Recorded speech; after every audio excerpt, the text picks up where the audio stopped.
বিশ্বকাপ মিশন শুরু হলো, কিন্তু শুরুতেই মরক্কোর সঙ্গে পয়েন্ট হারালো ব্রাজিল। এখন প্রশ্ন হচ্ছে, এইটা কি শুধু একটা খারাপ ম্যাচ ছিল, নাকি সালে সাউদের ভেতরে আরো বড় কোনো সমস্যা লুকিয়ে আছে?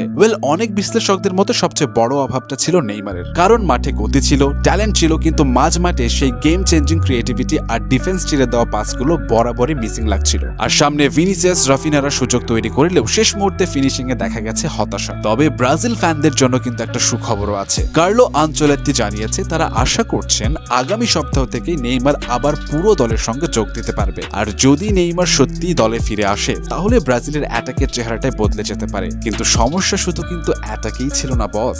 মরক্কো যখনই কাউন্টার অ্যাটাকে উঠেছে, ব্রাজিলের ডিফেন্সকে বেশ নড়বড়ে দেখিয়েছে। আর মরক্কোর অ্যাগ্রেসিভ প্রেসিং এর সামনে অনেক সময় মিডফিল্ডের কন্ট্রোল হারিয়ে ফেলেছে 5 বারের বিশ্ব চ্যাম্পিয়নরা। যেটা দেখে এখন অনেকের মনে প্রশ্ন জাগছে যে তাহলে কি আনচেলত্তির সিস্টেম এখনো পুরোপুরি সেট হয়নি, নাকি নেইমার ছাড়া এই ব্রাজিলের আক্রমণ ভাগের ধারটাই অনেক কমে যায়। তবে একটা ম্যাচ দেখে কিন্তু ব্রাজিলকে শেষ বলার সুযোগ নেই, কারণ স্কোয়াডে ট্যালেন্টের কোনো অভাব নেই। আর ওয়ার্ল্ড কাপের মতো বড় মঞ্চে ছোট ছোট ভুলই অনেক সময় বড় মূল্য চোকাতে বাধ্য করে। সো এখন দেখার বিষয়, নেইমারের সম্ভাব্য কামব্যাক কি ব্রাজিলকে ঘুরে দাঁড়াতে সাহায্য করবে, নাকি মরক্কোর বিপক্ষে দেখা সমস্যাগুলো আসলে আরো গভীর।